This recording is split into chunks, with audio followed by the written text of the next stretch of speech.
So what are you saying? Someone was so afraid of SL9 being reopened that they committed murder to stop it from happening, which means the evidence that shows what really happened in that case must still exist. In other words, if we're going to crack this case, we have to solve SL9. This had better be for Lana. I won't do this just to satisfy your curiosity. I promise you, this is the only way. Okay, come with me, I'll show you the crime scene. Then let's put this to rest. It's that office. Right. That won't work, Mr. Wright. It's an executive office. Guess we'll just have to hope someone's in.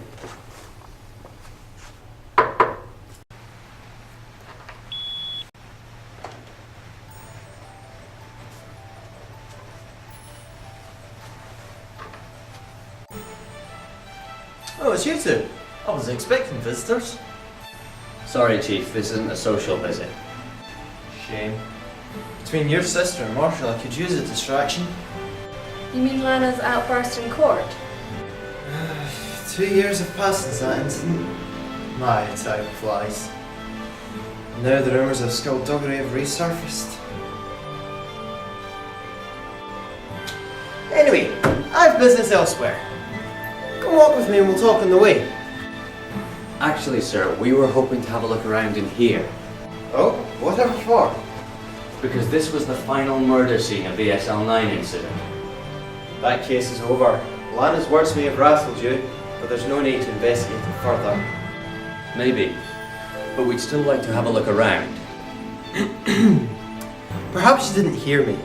I said there's no reason to investigate here. If you say so, sir. Good. Now come along. I've got to lock up here.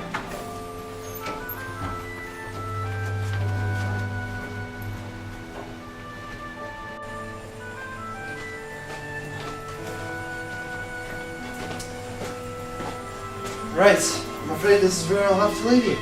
Good luck with your investigation. Perfect.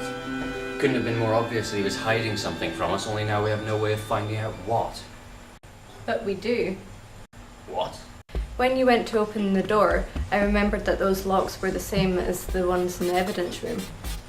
When we went in, I spotted the sensor and stuck the rubber glove on top of it, just in case we needed to get back in. But that's brilliant! Come on!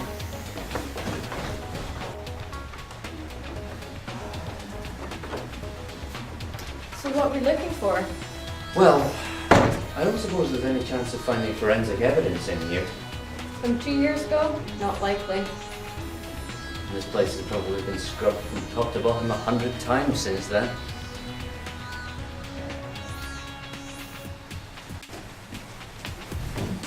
Don't suppose you know a trick that could get us into here? Let me see. Afraid not. It's too strong to break into, and we need a 7-digit code. 7? This used to be Lana's desk.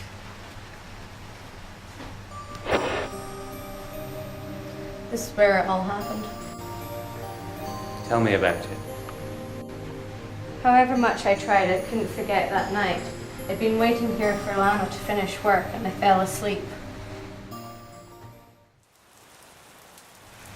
There was a storm outside and I was so tired that I slept through it. I was woken in darkness by an especially loud thunderbolt. The storm must have cut the power to this part of the building. Suddenly a man burst into the office and I didn't know who he was. A gleam caught my eye and I realised he was carrying a knife. He didn't notice me at first, but then lightning struck outside. I was terrified, and when he came at me brandishing the knife, I saw another shadow in the doorway. It was Neil Marshall. I recognised his hat.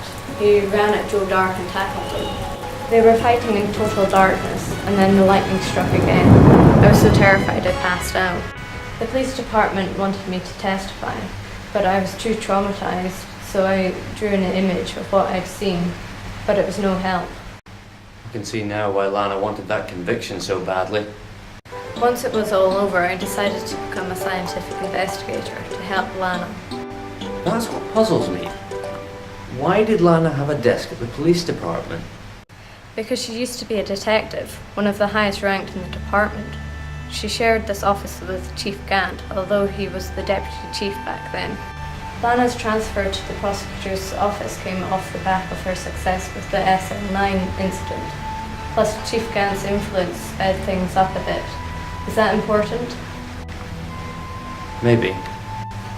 Back in the day, Lana and Gant were famous partners. They solved so many cases. They were given an office together. This must have been taken back then. Jake Marshall has that same photo. He said it was taken the day his brother died. That looks a bit like Mr. Edgeworth's trophy. I've got an idea about that code.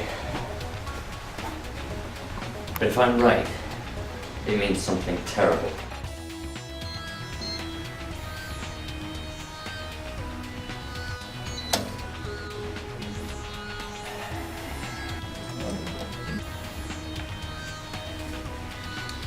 It's an evidence list. What case is it for? Which do you think? One thing's strange though, we've picked up quite a bit of SL9 evidence over the past few days, but none of it appears on this list. Hang on, there's something still in there. Fingerprints. Really? Yeah, really clear ones. The index finger is the clearest. Whoever left the print must have given it some force. Anyway, I'll bring it to the forensic department.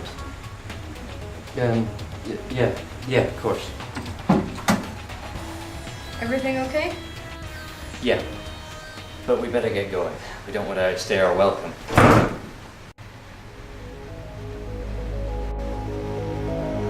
Get out! Just you, right? I'm not sure that's such a good idea. It's fine, I'll catch you up. Unless you want to be dragged out of here by security, I suggest you leave.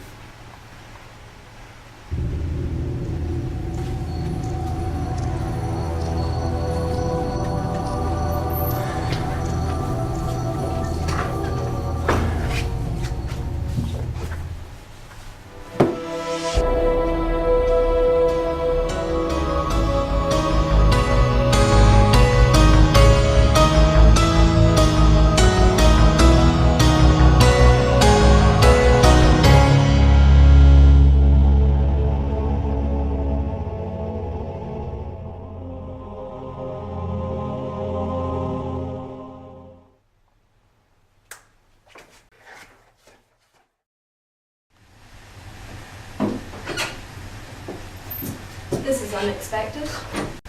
Yes, for both of us. So why are you here? To finally get the truth from you. I've already told you. You've told me nothing, other than your guilt. That's all you need to know to represent me. Emma said something interesting in court today. When Lana stabbed you were already dead. What she said makes sense, but that still leaves the question of why. Very well, Mr. Wright. Prove to me that I'm innocent. First, I want to hear what happened in the car park that day.